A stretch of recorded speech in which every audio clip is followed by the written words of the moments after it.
నమస్తే న్యూస్ 360 కి స్వాగతం. నేను సంధ్య. బులెటిన్ లో బ్రేకింగ్ అప్డేట్ చూస్తున్నాం. ఓటుకు నోటు కేసులో తెలంగాణ సీఎం రేవంత్ రెడ్డికి ఊరట లభించింది. కేసును వేరే కోర్టుకు బదిలీ చేయడానికి సుప్రీంకోర్టు నిరాకరించింది. అటు కేసును బదిలీ చేయాలన్న జగదీశ్వర్ రెడ్డి విజ్ఞప్తిని అటు సుప్రీంకోర్టు తోసిపుచ్చింది. జగదీశ్వర్ రెడ్డి పిటిషన్ పై ఇవాళ విచారణ జరిపింది సుప్రీం. అయితే ఈ నేపథ్యంలో ఊహాజనితమైన అంశాలతో పిటిషన్ దాఖలు చేశారు అంటూ సుప్రీం ఫైర్ అయింది. ట్రయల్ కోర్టు పారదర్శకంగా విచారణ చేయాలి, స్పష్టమైన ఆధారాలు లేకుండా పిటిషన్ వేశారు అంటూ కూడా సుప్రీం తెలియజేసింది.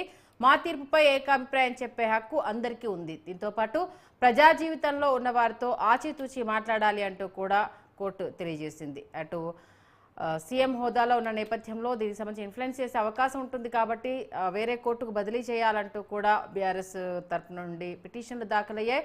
మాజీ మంత్రి జగదీశ్వర్ రెడ్డితో పాటు కొంతమంది బీఆర్ఎస్ నేతలు దీనికి సంబంధించి పిటిషన్ వేయడం జరిగింది. ఈ నేపథ్యంలో ఉదయం దీనికి సంబంధించిన విచారణ ముగిసింది. ఇక సుప్రీం అయితే దీన్ని వేరే బెంచ్కు బదిలీ చేయడం కుదరదు అంటూ కూడా చాలా క్లియర్ కట్గా చెప్పడం జరిగింది. దీంతో పాటు ఊహాజనితమైన అంశాలను అంటే ఇన్ఫ్లుయెన్స్ చేసే అవకాశం ఉంది అంటూ మీరు అనుకోని ఊహాజనితంగా చేసిన అంశాలకు సంబంధించి అయితే ఖచ్చితంగా ఇది పరిగణలోనికి తీసుకునే అవకాశం ఉండదు అనేసి అంటూ కూడా తెలియజేయడం జరిగింది. స్పష్టమైన ఆధారాలు లేకుండా మీరు పిటిషన్ వేశారు కాబట్టి దీన్ని తిరస్కరిస్తున్నామంటూ కూడా అటు సుప్రీం తీర్పునిచ్చింది. ఈ నేపథ్యంలో తెలంగాణ సీఎం రేవంత్ రెడ్డికి ఒక ఇంత ఊరట లభించిందని అనుకోవాలి.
మొత్తానికి ఓటుకు నోటు కేసుకు సంబంధించి మధ్యప్రదేశ్ కోర్టుకు బదిలీ చేయాలంటూ కూడా మాజీ మంత్రి జగదీష్ రెడ్డితో పాటు మరికొందరు బీఆర్ఎస్ నేతలు పిటిషన్ దాఖలు చేయడం జరిగింది. దానికి సంబంధించి ఇవాళ సుప్రీంలో విచారణ జరిగింది. ఈ నేపథ్యంలో ఊహాజనిత అంశాలతో పిటిషన్ దాఖలు చేశారంటూ కూడా సుప్రీం క్లియర్ కట్ గా చెప్పడం జరిగింది. ఈ నేపథ్యంలో దీన్ని ఎక్కడికి బదిలీ చేసే అవకాశం లేదు అంటూ కూడా క్లియర్ కట్ ఇన్స్ట్రక్షన్స్ ఇవ్వడం జరిగింది. ఈ నేపథ్యంలో తెలంగాణ సీఎం రేవంత్ రెడ్డికి ఒక ఇంత ఊరట లభించినట్టయింది. ఇదే అంశానికి సంబంధించి పూర్తి డీటెయిల్స్ అంచడానికి మరి బ్యూరో చీఫ్ శ్రీనివాస్ లైవ్ లో అందుబాటులో ఉన్నారు. శ్రీనివాస్.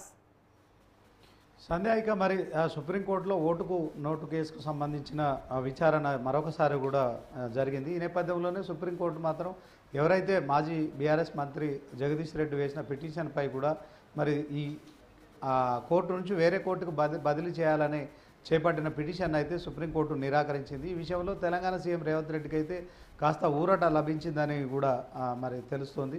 మొత్తానికి ఇక ఓటుకు నోటు కేసులో ఊహాజనితమైన అంశాలతో జగదీష్ రెడ్డి పిటిషన్ దాఖలు చేశారు కనుక ఇక ఈ విషయంలో మరి ట్రయల్ కోర్టు పారదర్శకంగా విచారణ చేస్తుంది. సో స్పష్టమైన ఆధారాలు లేకుండా మీరు పిటిషన్ వేశారు, దీన్ని వేరే కోర్టుకు బదిలీ చేయడం కాదంటూ కూడా సుప్రీంకోర్టు నిరాకరించింది. ఒకవేళ సుప్రీంకోర్టుపై మరి ఖచ్చితంగా అభిప్రాయం చెప్పే హక్కు అందరికీ ఉంటుంది. సో ప్రజా జీవితంలో ఉన్నవారు ఎవరైతే ఈ పిటిషన్ వేసిన వారు మాజీ మంత్రి కావచ్చు, అలాగే ఆయనతో పాటు మరికొంతమంది ఎమ్మెల్యేలు కావచ్చు, కొంత ఆచితూచి కూడా వ్యవహరించాలని సుప్రీంకోర్టు సూచించడం జరిగింది. మొత్తానికి ఓటుకు నోటుకు కేసు విషయంలో తెలంగాణ సీఎం రేవంత్ రెడ్డి కు సుప్రీంకోర్టు నుంచి ఊరట లభించిందని చెప్పుకోవచ్చు. సంధ్య, అలాగే అంటే గతంలో అంటే కవిత బెయిల్కి సంబంధించి సుప్రీం ఇచ్చిన తీర్పు నేపథ్యంలో సీఎం రేవంత్ రెడ్డి చేసిన వ్యాఖ్యల దృష్టిలో ఉంచుకొని ఖచ్చితంగా దీన్ని బదిలీ చేసే అవకాశం ఉంది అన్న ఒక ఊహాజనితంగా బీఆర్ఎస్ నేతలు పిటిషన్ వేశారని అనుకోవచ్చా? ఖచ్చితంగా బీఆర్ఎస్ నేతలు సుప్రీంకోర్టు నుంచి బదిలీ చేయాలి, వేరే కోర్టుకు ఈ కేసును విచారణ చేయాలని వేసిన పిటిషన్ అయితే తాజాగా సుప్రీంకోర్టు అయితే తోసిపుచ్చింది. సో దీంట్లో పేర్కొనబడిన అంశాలు అయితే ఊహాజనితంగా ఉన్నాయి. సో వాస్తవానికి దూరంగా ఉన్నాయని చెప్పడం కావచ్చు, తర్వాత మరి ఆ ప్రజా జీవితంలో ఉన్న మరి మాజీ మంత్రి కావచ్చు, తర్వాత మాజీ ఎమ్మెల్యేలు కావచ్చు వేసిన పిటిషన్ అయితే పూర్తి స్థాయిలో మరి ఇది ఊహాజనితంగా ఉన్నదనే అభిప్రాయం వ్యక్తం చేసింది. దీంట్లో సుప్రీంకోర్టు విషయంలో కూడా మరి గతంలో సీఎం రేవంత్ రెడ్డి కూడా కవిత బెయిల్ పిటిషన్పై కూడా ఆయన చేసిన కామెంట్స్పై కూడా మరి సుప్రీంకోర్టు స్పందించింది.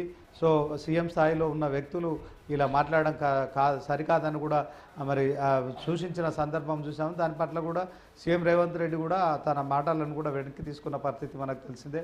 మొత్తానికి ఆ ఓటుకున్నట్టు ఇష్యూ అయితే సుప్రీంకోర్టులో మరొకసారి కూడా తెర మీదకి వస్తుంది. బీఆర్ఎస్ నేతలంతా కూడా ఓటుకున్నట్టు కేసు విషయం పదే పదే గుర్తు చేస్తూ మరి సీఎం రేవంత్పై విమర్శలు చేస్తున్న నేపథ్యంలో తాజాగా సుప్రీంకోర్టులో మాత్రం సీఎం రేవంత్ రెడ్డికి అయితే ఊరట అయితే దొరికింది. సంధ్య, ఓకే, థ్యాంక్ యూ శ్రీనివాస్.